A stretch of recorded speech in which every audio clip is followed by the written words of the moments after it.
Dear friends, welcome to education heaven. मैं assistant professor Anand Prakash आपके अपने यूट्यूब चैनल शिक्षा स्वर्ग में आपका स्वागत करता हूं। विद्यार्थीगण, आज का खूबसूरत पंक्तियां हैं।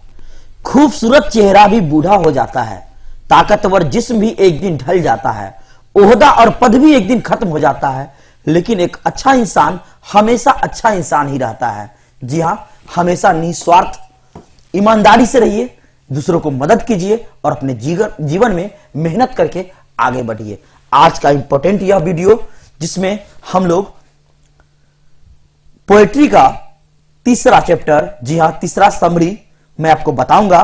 इसमें समरी का नाम है now the leaves are falling fast, जिसे लिखा है विस्टन होग ऑडिन, यानी WH ऑडिन। कौन? WH ऑडिन, जिसका जन्म 1907 में हुआ और मृत्यु 1973 में। यदि आपने मेरे चैनल को लाइक नहीं किया है तो लाइक करें, शेयर करें और सब्सक्राइब करें। चलते हैं आज के इस इंपॉर्टेंट वीडियो की ओर। तो इस वीडियो में हम लोग समरी को देखेंगे, लेकिन जैसे कि मैं हर वीडियो में मैं आपको इंग्लिश पढ़ाने से पहले उस चैप्टर का वर्ड मीनिंग बताता हूं, तो इस समरी में पहले वर्ड मीनिंग को जानेंगे, फिर समरी को अच्छे से पढ़ेंगे। तो चैप्टर का नाम आपका now the leaves are falling fast, जिसे लिखा है विस्टन होग ऑडिन, जिसे हम WH ऑडिन भी कहते हैं। तो चलिए शुरू करते हैं आज का यह वर्ड मीनिंग।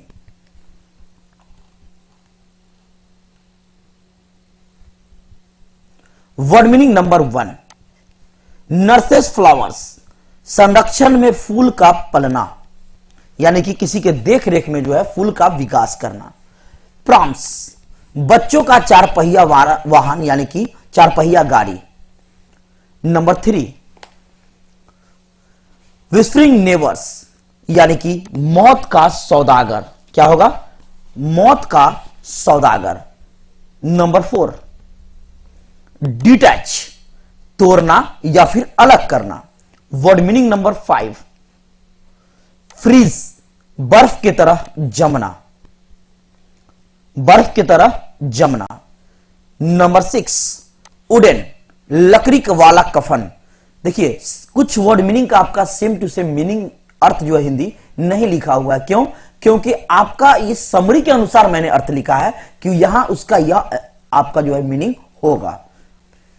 नेक्स्ट है आपका वर्ड मीनिंग नंबर 7, मिजरेबल, यानी कि दुखी या घृणास्पद। चलते हैं नेक्स्ट वर्ड मीनिंग की ओर।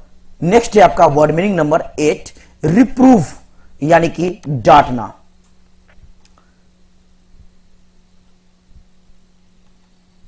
नेक्स्ट वर्ड मीनिंग नंबर 9, 9 है आपका एटीट्यूड्स, विचार। नंबर 10, ट्रोल्स, फुसलाना या फिर कोई बदशकल प्राणी, है ना, गलत बिहेव करने वाला। नंबर 11, एंगल, दृष्टिकोण या कलात्मक। नंबर 12, लास्ट डिस्ट्रेस, यानी कि मौत। अंतिम क्या होता है? मौत ही ना, इसलिए आपका इसमें प्रयोग किया गया। लास्ट डिस्ट्रेस मौत से रिलेटेड है आपका। नेक्स्ट नंबर 13, लीफलेस, बिना पत्ता का। नंबर 14, डम्ब, गुंगा। नंबर 15, इनहेरेंट, इनहेरेंट, अंतर्निहित या फिर सहज।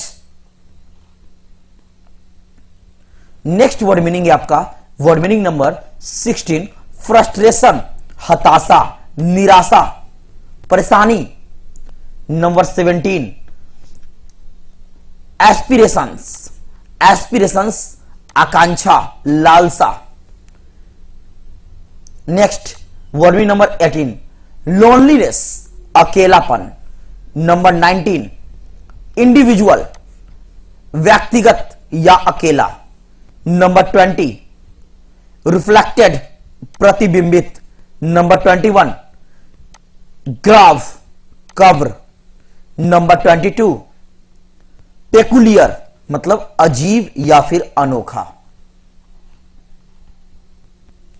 नेक्स्ट वर्ड मीनिंग है आपका वर्ड मीनिंग नंबर 23, स्नैच्ड, छीन लेना या कोई झटक से पकड़ लेना, झटके से। नंबर 24, डेल्ट, निपटा या विभाजन करना या निपट लेना। नंबर 25 मोमेंटरी, क्षणिक या फिर अस्थाई। नंबर 26 सेपरेशन, जुदाई, अलग होना। नंबर 27 प्लकिंग, तोड़ना। नंबर 28 स्टार्वेशन, भूखमरी।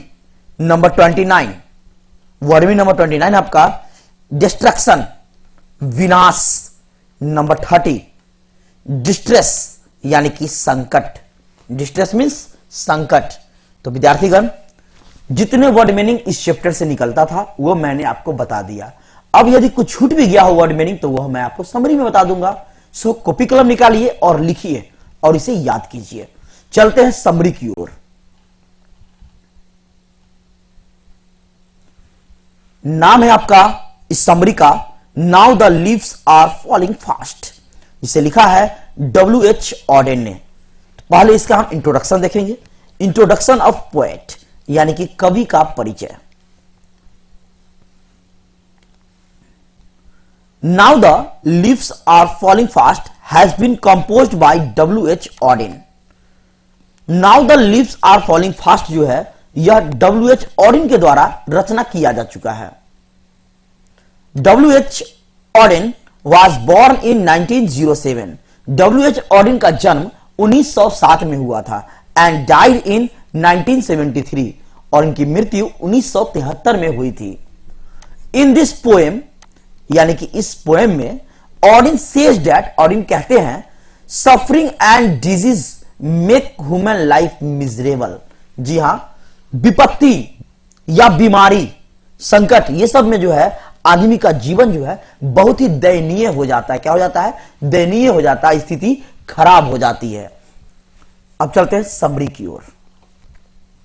देखिए, ये जो आपको प्रश्न है मैं आपको बताता हूं हमेशा कि जन्म मृत्यु, ये सबसे आपका जो है ऑब्जेक्टिव प्रश्न निकलता है, तो ध्यान से पढ़िए, आपका ऑब्जेक्टिव भी सोल्व आसानी से हो जाएगा।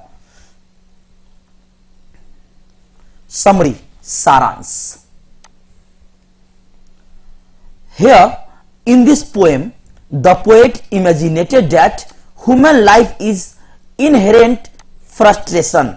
जी हां, यहां इस कविता में कवि कल्पना करते हैं, कवि कल्पना करता है कि मानव जीवन शुरुआत से ही यानी कि प्रारंभ से ही घबराहट से भरा हुआ है, परेशानी से, कष्टों से भरा हुआ है, हताशा से भरा हुआ है। मैंने आपको बताया है फ्रस्ट्रेशन मीन्स क्या होता है? हताशा।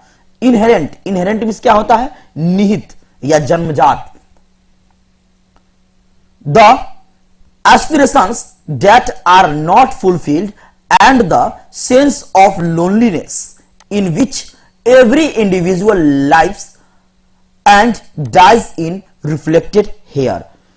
उम्मीद जिनकी पूर्ति नहीं होती है, जी हां, जिनकी उम्मीद जो करते हैं वो पूर्ति नहीं होती है, और तन्हाई जिसमें हर एक आदमी जीता और मरता है, यही इस कविता में जो है आपको देखने को मिलेगा, वही आपका झलकता है यहां। इंडिविजुअल मीन्स क्या होता है?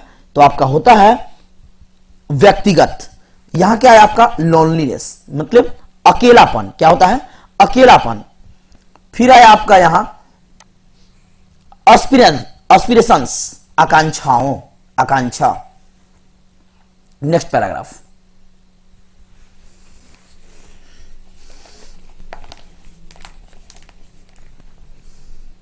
नेक्स्ट है आपका the poet expressed it by the falling of leaves and nursing flowers. कवि जो है एक्सप्रेस करता है, यानी ये अपनी अभिव्यक्ति करता है, अपनी भावनाओं को रखता है कि पत्ते के गिरने, पेड़ के पत्ते के गिरने और फूलों की सेवा से वह करता है। कौन? Nursing flowers. मैंने बताया फूलों की रक्षा करना, सुरक्षा करना। A time comes when leaves from the branches of the tree fall upon the ground। एक समय ऐसा भी आता है कि ब्रांचेस, शाखाओं से जो है पत्ते छोड़ देते हैं, पेड़ से, पेड़ की शाखाओं से जो पत्ते जो है छोड़ देते हैं और कहां जाते हैं? वह धरती पर गिर जाते हैं।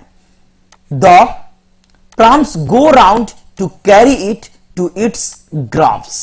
लेकिन किस्मत से इसकी जो सेविका होती है, जो इस सेवा करते हैं यानी कि फूलों का, वह कब्रिस्तान जाने से बच जाती है।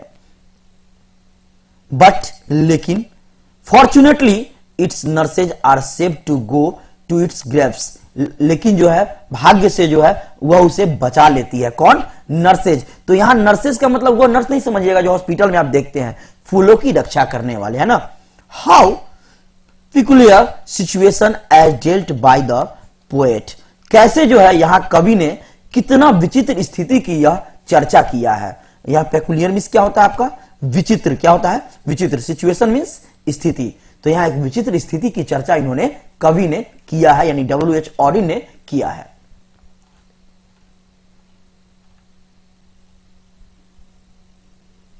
नेक्स्ट है आपका the elements of nature is happiness for us, प्रकृति का तत्व जो है, प्रकृति का तत्व हम लोगों के लिए सुख का साधन है। बट लेकिन this happiness is snatched by whispering neighbours, लेकिन इस सुख को इसके पड़ोसी ही छीन लेते हैं। They come from right and left and pluck it for their momentary delight, वे दाएं और बाएं से आकर जो है इसे कुछ क्षण के आनंद के लिए जो इसे तोड़ लेते हैं। आप ही देखिए, कहीं गुलाब का फूल देखे नहीं कि आसानी से उसको तुरंत तोड़ लेते हैं। क्यों? क्योंकि वह देखने में आपको अच्छा लगता है, उसका सुगंध आपको प्यारा होता है, तुरंत तोड़ लेते हैं। इसलिए यहां आप कवि कहा है कि वे दाएं और बाएं से आकर जो कुछ क्षण के आनंद के लिए, थोड़े से मजे के लिए जो है इसे तोड़ लेते हैं। But the poet desires that their active hands must be freeze before doing so, किंतु कवि कहता है कि तोड़ने वाला यह चंचल हाथ ऐसा करने से पहले क्यों ना जम जाए, क्यों ना यह फ्रीज का जो है शिकार हो जाए। Separation of leaves from the trees and flowers from plants, जी हां, पौधों से जो है फूल और पेड़ निकलने से पहले जो है, अलग होने से पहले जब कोई तोड़े, क्यों न उसका हाथ जम सा जाए, रुक सा जाए। Since plucking flowers is not love for nature, चूंकि फूलों का तोड़ना जो है यह प्रकृति का प्यार नहीं है। It is hated against nature, यह प्रकृति का विपरीत है, घृणा करना हुआ यह। It's result many plants and trees loss their life, इसका परिणाम यह होता है पेड़ जो है, पौधे, पेड़ और पौधे जो है वो अपना जीवन खो देते हैं। द वुड बिकम्स ड्रेसलेस, यानी कि जो लकड़ियां होती है वह नंगा हो जाती है, बिना कपड़े जैसे हो जाती है पत्तों के बिना, है ना। आप देखे होंगे जिस पौधे में पत्ते नहीं होते हैं ना, वह बिल्कुल बेकार सा लगता है मुरझाया हुआ, मरा हुआ सा। वैसा ही कवि जो है अपनी भावनाओं को हमारे सामने रख रहे हैं कि ऐसा जो है वह ड्रेसलेस लगता है आपका वह वुड, लकड़ी या फिर पेड़ पौधा। नेक्स्ट पैराग्राफ है आपका the nightingale and artist and others become dumb to see it because nothing is left there to live on, बुलबुल और कलाकार जो है और दूसरे जीव इसे देखकर गूंगे होते हैं। क्या होते हैं? गूंगे होते हैं, क्योंकि जीवित रहने के लिए जो है वहां उनके पास कुछ भी नहीं होता है। Nothing to left there to live on, वहां कुछ भी नहीं होता है जीने के लिए। They have to word of starvation, वे भूखमरी के कगार पर होते हैं। वर्ड मीन्स क्या होता है आपका? कगार, वे भूखमरी के कगार पर हो जाते हैं। So the poet advises us to save it from destruction, इसलिए कवि जो है सलाह देते हैं कि विनाश से बचिए, है ना, पेड़ों को लगाइए, विनाश से बचिए, यानी कि इस विनाश को बचाइए। और वो कब होगा? जब हम और आप पेड़ को नहीं नुकसान पहुंचाएंगे, पेड़ और लगाएंगे तब होगा। Since way nature is alive, जी हां, अब जो है प्रकृति जो है अभी भी क्या है? जीवित है। We are happy alive, nature is cold mountains lovely head and white waterfall, जी हां, चूंकि प्रकृति जब जीवित रहता है तो हम लोग भी क्या होते हैं? खुश रहते हैं। जीवित प्रकृति ठंडे पहाड़ की सुंदर जटाओं में जो है सफेद पानी के झरने में है, सफेद पानी के झरने में है। The poet rethinks that these things are please to us to our last distress, कभी दोबारा विचार करते हैं, फिर से विचार करते हैं, रीथिंक करते हैं कि ये सब वस्तुएं हमारे अंतिम सफर तक हमारे लिए वरदान है। लिसमिस क्या होगा आपका? वरदान। सो फ्रेंड्स, मैंने आपको हर एक वर्ड मीनिंग अच्छे से बताया, हर एक लाइन का हिंदी में आपको अच्छे से बताया हूं ताकि आपको अच्छे से समझ में आ जाए। आई होप आपको अच्छे से समझ में आया होगा। वर्ड मीनिंग याद कीजिए, फिर आप अच्छे समरी को देखिए, आसानी से आपका समरी क्लियर हो जाएगा, फिर इसका ऑब्जेक्टिव क्लियर हो जाएगा, है ना। फिर मिलते हैं नेक्स्ट वीडियो में, तब तक के लिए धन्यवाद।